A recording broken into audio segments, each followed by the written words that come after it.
Now what we're going to do is do this area around here. I've already started it off, so this cat's fur is going to be really interesting. One of the great advantages we have when we're using pastel pencils is that we can work in the direction that we see the fur lying in. This gives it a very realistic effect.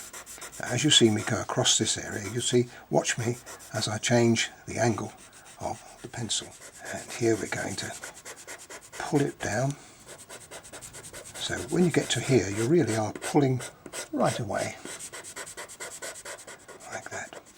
A little bit of dark in there, so I just don't want it to be too strong. Now we're coming down here now, and here very strong there. That's going to be brilliant white at the end. Just there we're going to have some shadow, and there's a marking just there we'll be mindful of. There's a lot of grey around this area, so you'll see once again I'm not making it quite so strong, not putting quite so much on, like that, and that'll work its way down to the nose eventually.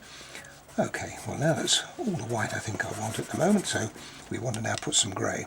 Now I've also got a marking there which I've left completely alone, because obviously I want the marking, the grey marking, to be very strong. Now once again I'm still working in the direction that we see the fur lying in, and then we just pull it away and it disappears over the back. Now here where there's a few markings, that is where I have to put some grey in. And you see here I'm still mindful of the fur direction, but I'm not making it a solid lump of grey. We're just adding a little grey in to tone it down. Now just under here where it comes from the ear, there's quite a lot of dark, and that just fills its way down to there. Now here we've got quite a lot of strength.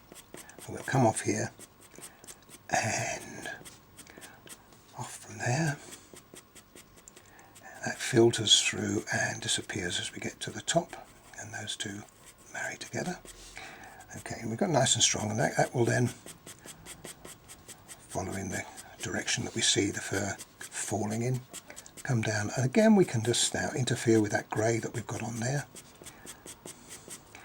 You see already it's beginning to work, isn't it? Just there. Okay, lovely. And down there, and that falls away, and again we won't be doing that area down. I'm just concerned with this now, just there where we have a little bit of grey on the side of the nose.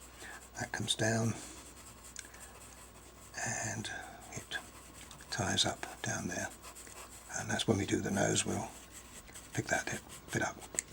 That's looking good now. There was a lot of work in there, but what we're going to do now is just put a few little darker, this is the Payne's grey going in, and just a few here.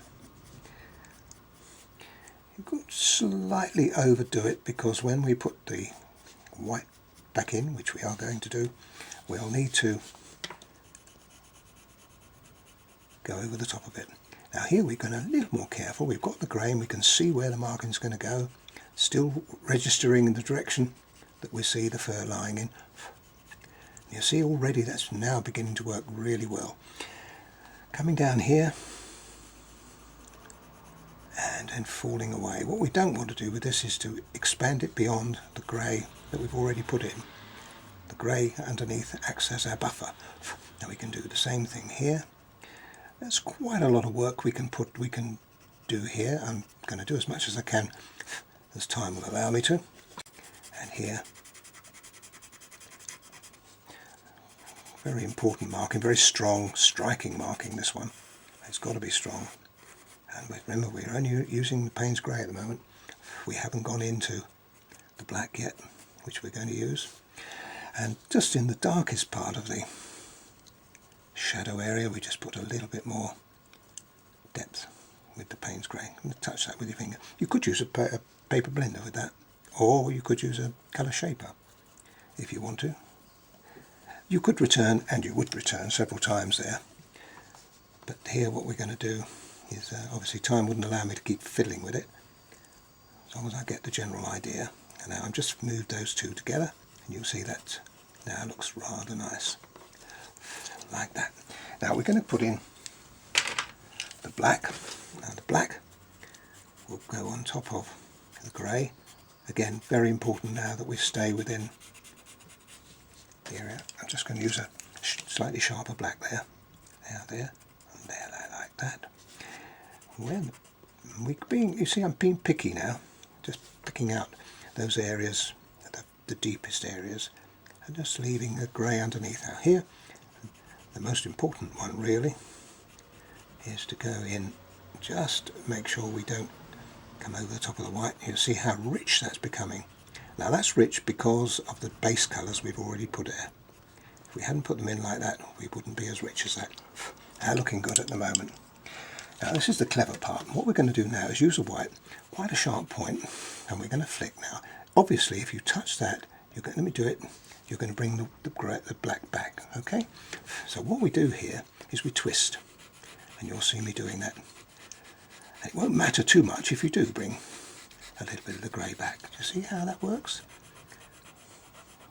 This is the sort of thing you could practice on anyway with spare paper. You see how now that looks, so it's part of it, doesn't it? The difficult bit is up here. Now I could have turned it round, but really I can still work it like this, coming back in like that. And that just goes off the back. And look how the way that marking now looks as though it's all part of the animal.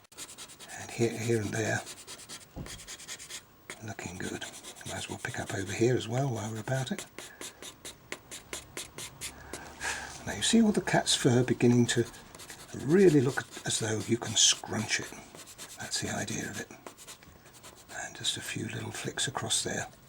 Flick here and flick there. Using the sharp point of the pencil. And just up through there. Now that looks really superb, doesn't it? I think you'll agree.